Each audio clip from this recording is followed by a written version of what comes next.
Dans une chambre obscure, un berceau ancien repose au centre, baigné d'une lumière vacillante. Un bébé aux yeux noirs brillants ouvre les paupières. Son regard transperce l'ombre. Les nourrices, terrifiées, se tiennent à distance, la peur se lisant sur leur visage. Une bougie tremble, projetant des ombres dansantes sur les murs, alors que des cris métalliques et un souffle étrange emplissent la pièce. Au cœur de la campagne anglaise, la demeure des Ashford se dressait, non pas comme une simple maison, mais comme une apparition figée dans le temps. Enveloppée d'une brume tenace qui semblait s'accrocher à ses pierres sombres, elle dominait le paysage tel un mausolée gothique, à la fois isolé et redoutable. Chaque tour élancée, chaque gargouille grimaçante, semblait murmurer une histoire ancienne. C'était l'œuvre de son maître, le riche et énigmatique architecte Charles Ashford. Lui qui avait consacré sa vie à restaurer la splendeur sacrée des cathédrales, avait bâti ici son propre sanctuaire, un monument à son ambition, aussi grandiose qu'austère. Les villageois la surnommaient le tombeau, un nom chuchoté avec un mélange de crainte et de fascination. On racontait que le vent lui-même retenait son souffle en frôlant ses murs, respectant le silence presque religieux qui y régnait. Derrière les vitraux opaques, la vie de Lady Eleanor et de sa famille devait incarner une perfection sans faille, une façade impeccable pour le monde extérieur. Mais la pierre ancienne est une gardienne patiente des secrets. Sous le vernis de l'ordre et de la bienséance aristocratique, une ombre grandissait, se nourrissant des silences et des non-dits. La maison attendait, tout comme la famille qu'elle abritait, l'heure où les fantômes du passé viendraient réclamer leur dû. Au cœur du domaine d'Ashford, un nouveau chapitre s'ouvrit. Par une nuit d'orage, les ombres dansaient le long des murs, projetées par la flamme d'une bougie solitaire. Un berceau orné et vieilli. Le nourrisson Mark Ashford reposait, emmailloté dans de la dentelle, ses yeux d'une obscurité inhabituelle scintillant. Autour de lui, l'air était lourd de malaise. Les nourrices, visage pâle, mains tremblantes, échangeant des regards effrayés. Le regard de Mark perçait l'obscurité. Chaque fois qu'il pleurait, le son, aigu et métallique, résonnait, se propageant dans les couloirs silencieux. La bougie frissonnait, vacillait comme sous un souffle invisible. Un froid inexplicable balayait la pièce. Dehors, le vent s'acharnait sur les vitres. À l'intérieur, une présence différente régnait. Serviteurs hésitant au seuil. La maison écoutait et attendait. La légende de Mark commença, non dans la joie, mais avec un frisson d'effroi qui entrait la famille pendant des années. La naissance de Mark Ashford a marqué le début d'événements étranges au sein de l'ancien domaine. Il n'a pas fallu longtemps avant que la tragédie ne frappe, 3 fois, comme si le destin lui-même s'était retourné contre la maison. La première a été rapide et choquante. Un soir d'orage, une jeune nourrice qui s'occupait de Mark a voulu attraper une lampe. En un instant, une décharge électrique l'a traversée, son cri résonnant dans les couloirs de marbre. La maisonnée a murmuré que l'air avait scintillé, comme touché par des mains invisibles. Quelques semaines plus tard, le jardin, d'habitude un sanctuaire, est devenu le théâtre du deuxième malheur. Le jardinier en chef, expérimenté et sûr de lui, est monté sur une échelle pour tailler les branches tordues d'un vieux cyprès. Soudain, l'échelle a vacillé, bien qu'il n'y ait pas eu de vent, et il s'est écrasé au sol. Certains ont affirmé avoir entendu une légère et glaçante berceuse portée par la brise. Mais c'est dans la salle de classe que l'incident le plus troublant s'est déroulé. Un matin, la craie a grincé sur le tableau noir, épelant des mots qu'aucun enfant ou enseignant n'osait revendiquer. Des insultes et des menaces sont apparus en écriture déchiquetée. Le message clair, quelque chose d'anormal persistait dans la maison. À chaque accident, la peur grandissait. Le personnel est devenu méfiant, leurs yeux scrutant chaque ombre, chaque bougie vacillante. La légende de Mark Ashford s'est approfondie, non seulement comme un enfant de mystère, mais comme le signe avant-coureur d'une obscurité qui s'était maintenant emparée d'Ashford. Une nuit d'orage, La nourrice s'approcha du berceau. Soudain, un éclair jaillit, la frappant de plein fouet. Un cri, puis le silence. Le lendemain, dans le jardin, le vieux jardinier grimpa à une échelle pour tailler une branche. Un craquement sinistre, puis il chuta lourdement au sol. À l'école, un tableau noir resta vide jusqu'à ce qu'une craie, animée d'une force invisible, trace des insultes sous les yeux horrifiés des élèves. Alors que le crépuscule s'installait sur le domaine d'Ashford, un lourd silence pesait contre les vieilles fenêtres. Dans l'aile ouest, une servante solitaire avançait discrètement, les bras chargés de linge, ses pas prudents résonnant dans le couloir. Dehors, une tempête se préparait, ses premières gouttes de pluie tapotant nerveusement la vitre. Soudain, un craquement aigu et déchirant brisa le calme une vitre, fragilisée par des années de négligence, et le poids du vent céda à la gravité. En un clin d'œil, la servante leva les yeux, les siens emplis de terreur.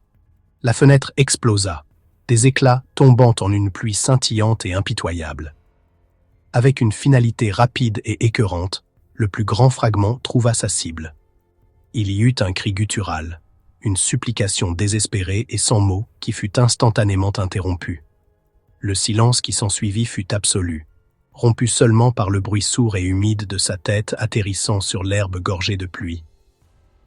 Pendant un instant, elle roula, d'une sérénité grotesque, avant de s'immobiliser dans un panier à linge renversé. Les draps blancs à l'intérieur furent rapidement tachés de cramoisie. Des éclats de verre suspendus dans les airs, l'expression finale de la femme de chambre, le linge taché de sang, et le jardin silencieux et détrempé par la pluie. La maison sembla retenir son souffle. Quelque part, une horloge continuait de tic-taquer, indifférente. La légende du domaine d'Ashford s'assombrissait encore, comme si les murs eux-mêmes s'imprégnaient de l'horreur, se nourrissant de chaque tragédie, de chaque cri perdu dans la nuit. Dans la chambre glacée, Anna, adolescente au visage blême, griffe frénétiquement les murs, ses ongles laissant des traces sanglantes sur le plâtre. Des croix accrochées au-dessus de son lit se mettent à pivoter lentement, s'inversant une à une dans un silence oppressant. Les yeux d'Anna, dilatés, révèlent une folie surnaturelle. Des griffures résonnent, entrecoupées de murmures gutturaux et de rires hystériques qui emplissent la pièce, alors que l'ombre s'étend sur son visage. Un prêtre fut appelé. Dans la pénombre, il priait, la sueur coulant sur son front. Mais plus il priait, plus le mal grandissait. Un crucifix tomba au sol dans un bruit métallique. La maison rejetait la lumière, son ombre s'étendait, menaçante. Le prêtre, brisé, sombrait peu à peu dans le doute et l'alcool. Soudain, une explosion déchira la nuit. La voiture de la famille fut engloutie par les flammes. La maison étouffait de peur. Charles s'est plongé dans son travail, courbé sur des plans à la faible lueur d'une lampe de bureau, son ombre longue et déformée. Le grattement de sa plume résonnait dans le silence, une tentative désespérée de noyer le chaos. Éléanore, drapée dans une robe de soie grise, était assise seule dans un fauteuil délavé. Ses yeux, cerclés de chagrin, fixaient le vide. Des larmes glissaient silencieusement sur ses joues, s'accumulant au coin de ses lèvres. Le seul son, le lent versement de vin rouge dans son verre, un rituel de désespoir. Rideaux lourds tirés, la pièce enveloppée dans l'obscurité. L'air lourd de chagrin, les ombres pressant de tous les coins. Le tic-tac d'une horloge lointaine, le léger sifflement du vent à l'extérieur, des rappels d'un monde qui s'échappe. Aller-retour, la caméra s'attarde sur Charles, perdu dans des lignes et des calculs sans fin, et Éléanore, noyée dans les souvenirs et les regrets. Les Ashford, autrefois unis, s'effondraient maintenant sous le poids de la malédiction de la maison. Chacun seul, ensemble, dans leur silence. Dans la chambre d'Anna, le silence pèse comme un linceul. La caméra glisse sur un espace froid et vide, court pause, rideaux flottant dans une brise glaciale et surnaturelle. Sur les murs, de nouvelles éraflures, profondes et sanglantes.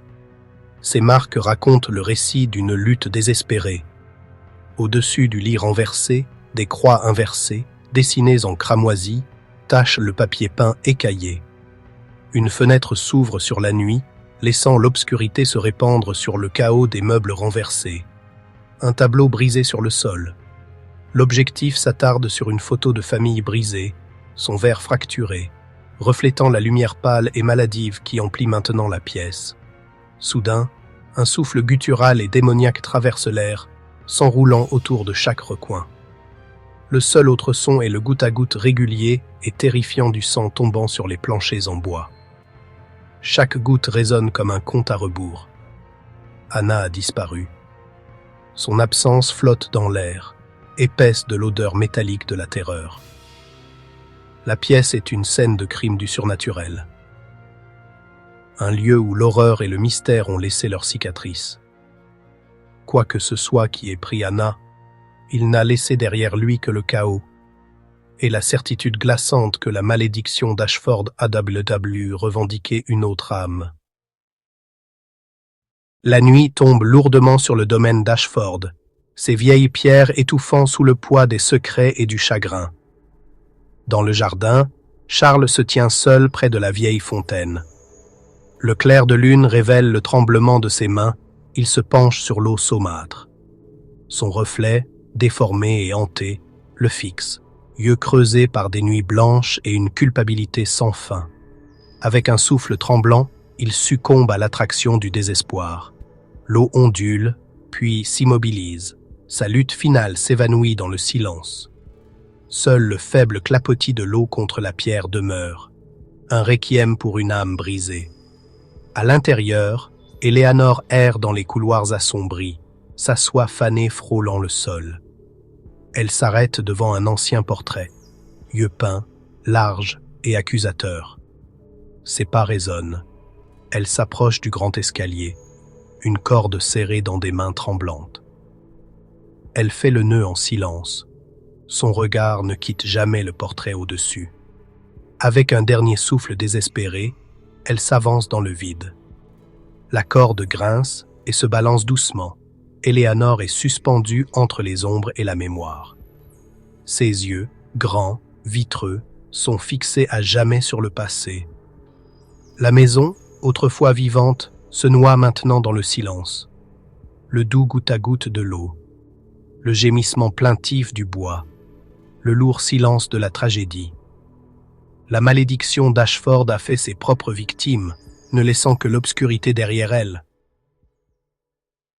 Mark Ashford, adolescent, vit désormais dans une nouvelle famille, loin du manoir d'Ashford. Mais l'ombre ne l'a jamais quitté.